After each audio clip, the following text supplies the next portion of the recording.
Hi, it's Esene Kuberi, Director at Viacom Media Networks, and I am here with Makadrez.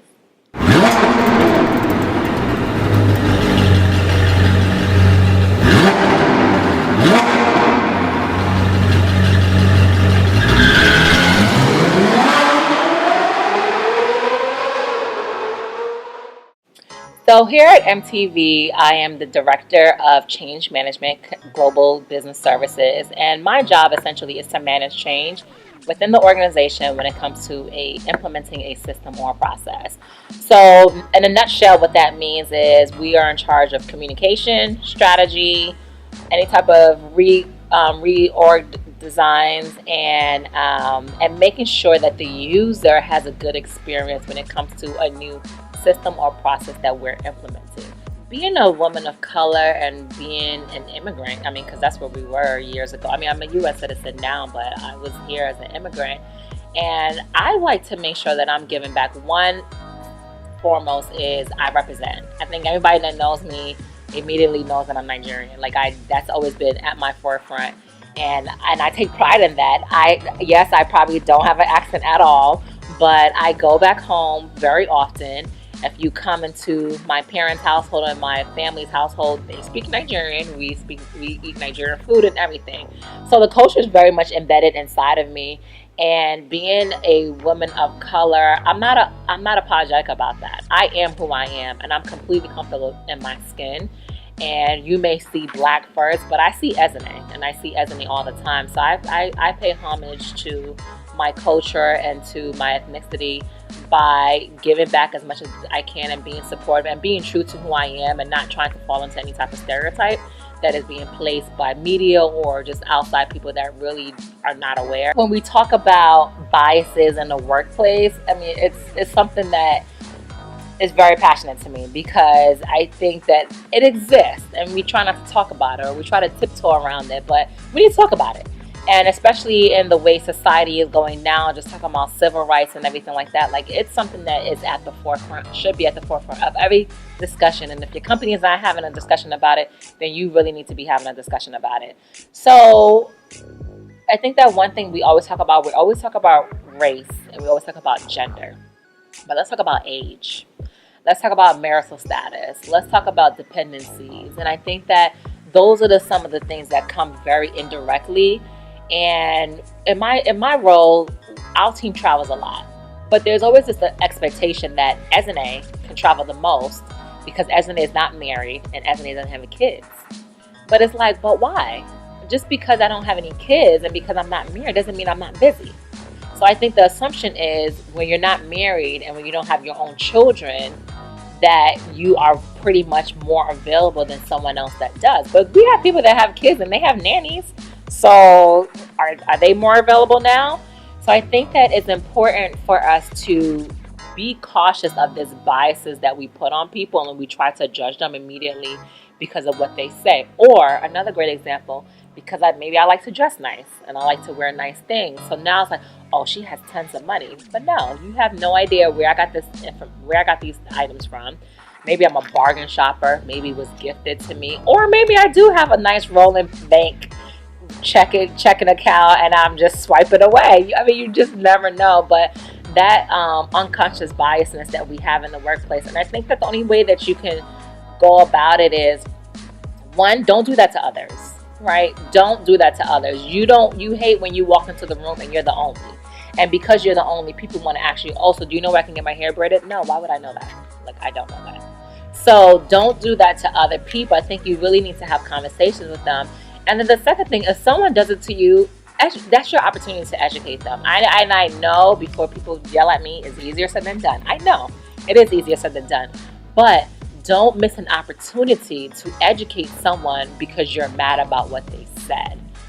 Let's be honest. Some of us, we really live in a bubble, right? Those of us that live uptown, I was in Harlem for about 7 years and it was nothing but people that look just like me. Now Harlem doesn't look like that anymore. So you have to be cautious of the type of bubble that you put yourself into so that you're making sure that you're conscious of what you're saying to other people and how they may be offended. And if they say something to you that can be offensive, you need to correct them. And you can correct them in a very calm manner. You can do it in a very joking type of way where it's kind of like, oh man, I really didn't know that. That was a very teachable moment. And I promise you, what they're going to do is they're going to take this information and they're going to share it with their friends and their family, because now you've educated them with something that they probably should have already known, but they didn't. And you educated them with them. So, and the last thing I'll say is don't be afraid to push back. You know, when I was being asked about all this traveling thing, I was just like, oh yeah, sorry, I can't go. Is there somebody else that can go? Or I can go, but I can only go for X amount of days. I think it's important that we push back and make sure that you have a balance, because it's not fair to you that you are expected to do all these things because you are fill in the blank. You know, whether that's gay, straight, married, unmarried, children, living at home, living with a roommate. I think that we have these expectations that are not realistic, and we need to be able to have more dialogue. And I will encourage people to try to do that in your workplace. And if your workplace does not allow it, you should be pushing for them to do it. And the first thing to say to push them to do it is to have more employee resource groups.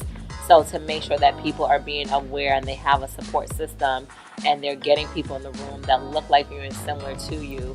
And it's not because, oh, okay, this is the youngest person here, so this person needs to take minutes. Because that happens. It's like, no, I'm taking minutes. That's not my job. Like, I'm not your admin.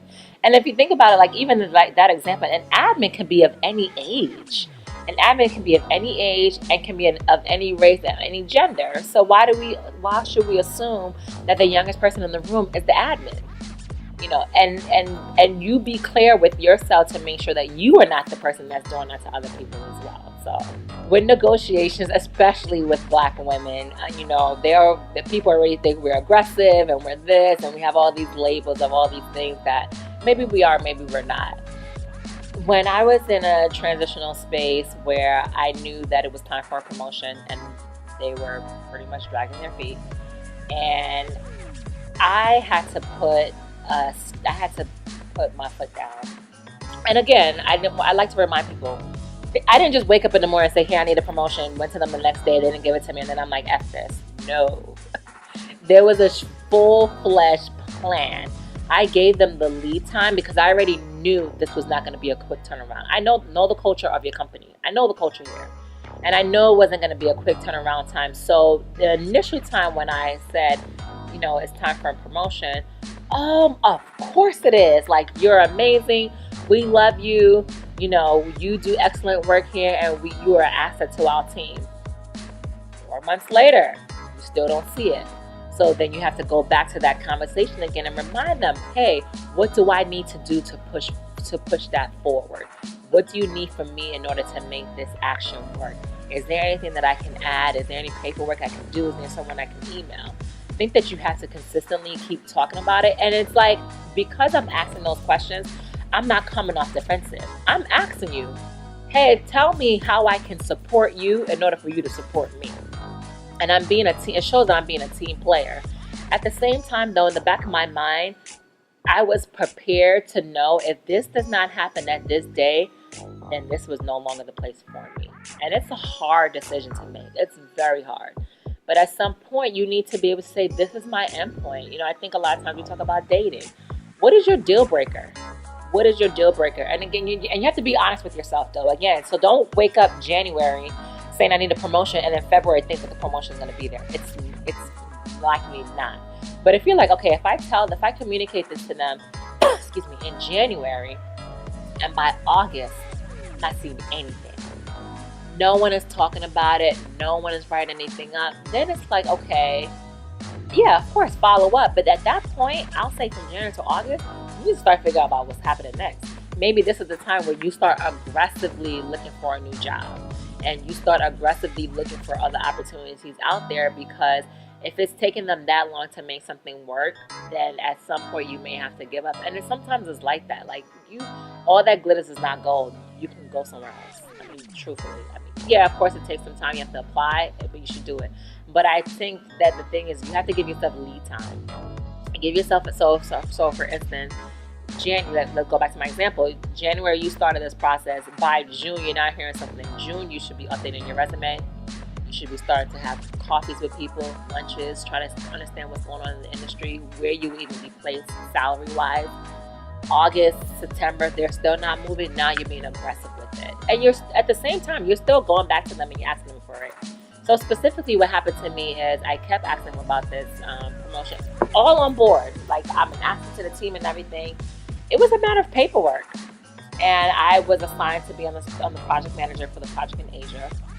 And I told my boss, I was like, I know we talked about this promotion several times. I was like, but I cannot be the project manager in Asia and get on the plane without knowing that my promotion went through. And it was a very fair ask because I was going to put on a lot more responsibilities than I was before. And they were asking me to make all these sacrifices. So it was completely fair. So all that to say, you just have to make sure you're being fair with yourself and what your ask is. If you know you really haven't been doing anything, and just because you've been there for 10 years, you're like, oh, I need a promotion, I've been there for 10 years. That doesn't mean anything. Like, people are here for 20 years, like 30 years. It doesn't mean anything. So I think that you just need to plan, and you need to be prepared to be forceful about it. And I think that, again, you have to be who you are. Like, my personality in general is probably very polite in general. My ex-boyfriends may say something else, but I think I'm a very nice person. So I'm already coming to you in a very positive light and thinking that you are advocating for me. And so I'm not going to come into it defensive. But I'm going to show them that I'm serious about what I'm saying. And I'm going to keep following up to it to the point where I'll become annoying. And then you're going to be like, oh my God, please just give it to her. So that's what So one piece of advice that I would give to anyone that is transitioning or looking to start something new and they're kind of afraid about it is to ask. It sounds very simple, but that one word, ask, 3 letters, it can really change a lot of things. Because sometimes you interact with people and I don't even know you're looking for something. I don't even know what your passion is. I don't know what kind of project you're trying to get into. But if you ask me, then what happens is sometime later when someone calls me and tells me, oh, I have this project, I'm looking for something, I immediately remember you because you asked me about it. You know, right now we're in the opportunity where social media has been truly booming, and I include LinkedIn into that too. So when I tell you people, you can find a lot of people online, and a simple email to them, I've done it, cold, blind email. We've never met, and I send you an email because you're doing something that I'm interested in or you have something that I want. So I'm going to ask about it. And your ask has to be very important to when you're sending things to other people. If you're sending someone an email, let's say via LinkedIn, you have to be very clear and very specific. You can't just say, hey, I like what you're doing in your career. Can we go to lunch? You're not really going to get a response from something like that. You have to be very specific as to what it is that you're looking for. So, and then I think another thing too is, once I know that one, you're open to new opportunities, you are looking you're looking to transition to something, you're looking to support a project, then as people are coming to me with different ideas, then I can go back and be like, oh yeah, I remember I had a conversation with such and such, and let me plug you guys in together. Because when people know and people are aware, then they can be able to put the pieces together. And I would say this goes for promotions, this goes for new jobs, this goes for branding opportunities, ambassadors, etc., etc., etc. When I opened my mouth to just ask, there was a difference. And the worst that someone can say, no, not right now, I cannot help you, or they don't respond. But then what do? Copy and paste that email, send it to somebody else, and just keep it moving from there.